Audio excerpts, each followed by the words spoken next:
नमस्कार, मैं अंशु मिश्रा और आप देख रहे हैं न्यूज़ 24। तो हर कोई आसमान की बुलंदियां छूना चाहता है, वो परिंदा बनना चाहता है जो आसमान की बुलंदियों में तैरते हैं, उड़ते हैं।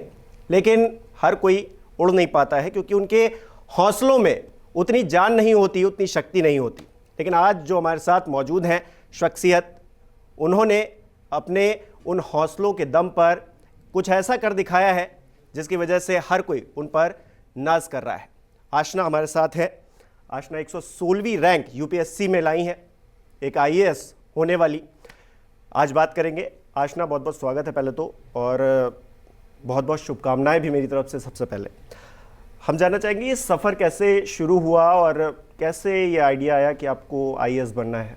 तैयारी कहाँ से शुरू हुई? सबसे पहले तो वो तैयारी बचपन से ही काफ़ी लोगों को लगता था कि मुझे सिविल सर्विसेज में जाना चाहिए। कहीं ना कहीं मेरा एकेडमिक्स में अच्छा होना इसका कारण था, पर वो चीज़ मैं बिल्कुल भूल चुकी थी। जब मैं अपनी ग्रेजुएशन में आई, मैंने 3 साल बेफिक्र होकर इंग्लिश लिटरेचर पढ़ी, लिटरेचर से प्यार किया। कहीं ना कहीं मैंने सोचा था कि मैं ग्रेजुएशन के बाद मास्टर्स करना चाहूँगी, पर मैंने सोचा था कि मैं मास्टर्स के लिए एक ब्रेक लेना चाहूँगी। इमीडिएटली ग्रेजुएशन के बाद मैं मास्टर्स नहीं करना चाहती, और फिर मुझे लगा कि जो मैं 1 साल का ब्रेक लूँगी उसको मैं किस चीज़ से फिल करूँ, और वहाँ पर मुझे लगा कि मुझे कोई प्रोडक्टिव चीज़ से इसको फिल करना चाहिए। लोगों ने सजेस्ट किया सिविल सर्विसेज। मैंने सिलेबस देखना शुरू किया, मुझे इंटरेस्ट पैदा होने लगा, और वो जो जर्नी है वो अभी तक थमी नहीं है। मैंने पढ़ा आपके बारे में, और आपने कोई कोचिंग नहीं ली। ये अपने आप में एक बहुत बड़ी चीज़ है। जी, मैंने कोचिंग ली है। अच्छा। मैंने अपने आप को एनरोल कराया था एक कोचिंग इंस्टीट्यूट में, वाजीराम एंड रवि, बट मैंने वो कंप्लीट नहीं की थी। मैंने वो बीच में छोड़ दी थी क्योंकि मुझे ओल्ड राजेंद्र नगर में कोचिंग थी, सब लोग वहाँ पर कोचिंग लेने आते हैं, और मेरे अराउंड नॉइजेस इतनी हो गई थी। कोई कहता था ये करो, कोई कहता था वो मत करो, कि मैं कंफ्यूज हो गई। और मैंने डिसाइड किया कि अब मैं खुद डिसाइड करूँगी कि क्या करना है और क्या नहीं करना है। तो मैंने कोचिंग में एनरोल किया था, बट वो मैंने पूरी नहीं की थी। तो फिर कैसे शुरू हुई पढ़ाई, कैसे शुरू हुई? क्योंकि बहुत सारे एस्पिरेंट हैं वो उसको देख रहे हैं। कैसे चीज़ें शुरू हुई? आपने कहाँ से स्टार्ट किया कि आपने पहले सिलेबस देखा होगा, फिर उसको कैसे पढ़ना है, ऑनलाइन कितना आपने सपोर्ट लिया इस चीज़ में? जी बिल्कुल। मेरी जो जर्नी शुरू हुई वो सिलेबस से शुरू हुई। सिलेबस को मैंने सिर्फ देखा ही नहीं, मैंने सिलेबस को क्लासिफाई भी करने की पूरी कोशिश की।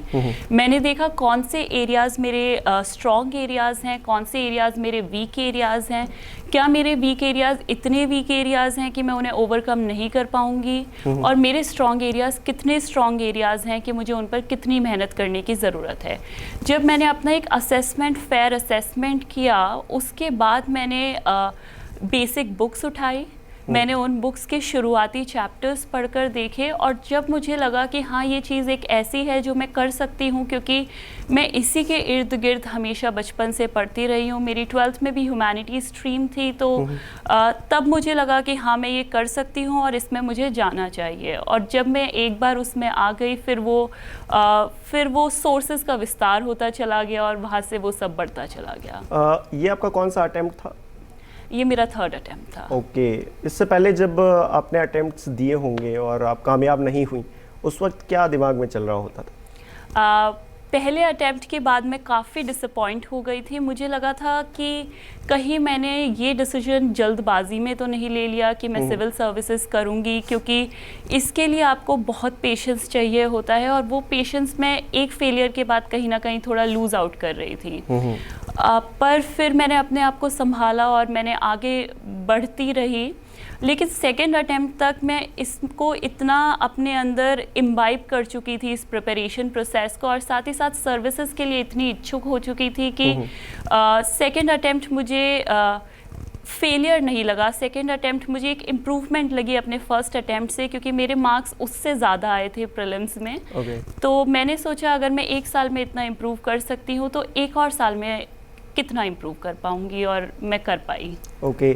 फैमिली ने कितना सपोर्ट किया? फैमिली, जब आपका फेलियर होता है तो फैमिली ही बैकग्राउंड में खड़ी रहती है। आपके साथ भी यही हुआ?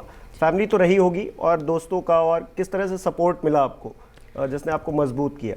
जी, मेरी फैमिली ने मुझे बहुत सपोर्ट किया। मेरे पेरेंट्स की तरफ से कोई प्रेशर नहीं था कि आपको ये एग्ज़ाम 1 साल में निकालना है, 2 साल में निकालना है। उन्होंने यही बोला था, टेक योर टाइम, अपने स्ट्रेस को बैलेंस कर कर चलो। मेरा भाई एक बहुत बड़ा सपोर्ट सिस्टम था। मैं कहना चाहूँगी कि वो एक ऐसा शख्स है मेरी ज़िंदगी में जिससे मैं सब कुछ शेयर कर सकती हूँ, जिसके सामने मैं रो सकती हूँ, अपना दिल हल्का कर सकती हूँ। तो वो मेरे लिए कहीं ना कहीं एक आउटलेट की तरह रहा। मेरे फ्रेंड्स बहुत सपोर्टिव रहे थ्रू आउट द प्रोसेस। उन्होंने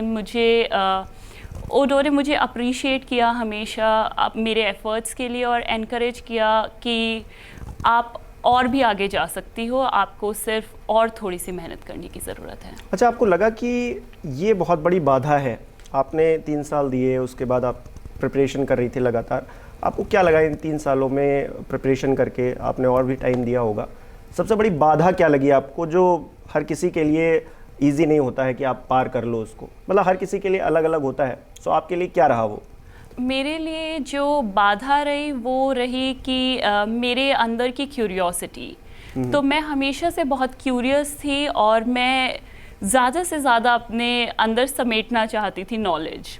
और यही मैं यूपीएससी प्रिपरेशन के दौरान करती रही, ये ना समझते हुए कि आपको अपनी नॉलेज को एक्सपैंड करने की इतनी ज़रूरत नहीं है जितनी आपकी जो लिमिटेड सोर्सेज से नॉलेज गैदर कर कर उनको रिपीटेड रिवीजन की ज़रूरत है।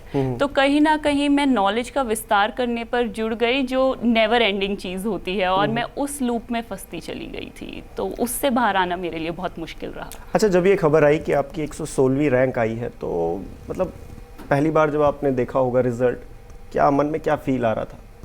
मन में बहुत बहुत बहुत खुशी हो रही थी। ऐसा लग रहा था कि जो इतने सालों का एफर्ट्स है वो finally it came to fruition. So बहुत बहुत बहुत खुशी हो रही थी। फैमिली का क्या रिएक्शन था? आपने कहा भाई आपके सबसे क्लोज है, तो उनको जब पता चला कि आपका हो गया है तो कैसा? वो मेरे साथ ही था। हम लोग उस दिन मेरे मास्टर्स प्रोग्राम का भी अंत था। मेरा लास्ट एग्ज़ाम मास्टर्स का था और हम दोनों दिल्ली से आ रहे थे। तो वो मेरे साथ ही था और उसको मैंने बताया तो उसकी तो खुशी का ठिकाना ही नहीं रहा। मैं इतना खुश नहीं हुई थी जितना वो हो गया था। ओके, ये तो रही जर्नी। अब आगे का क्या प्लान है?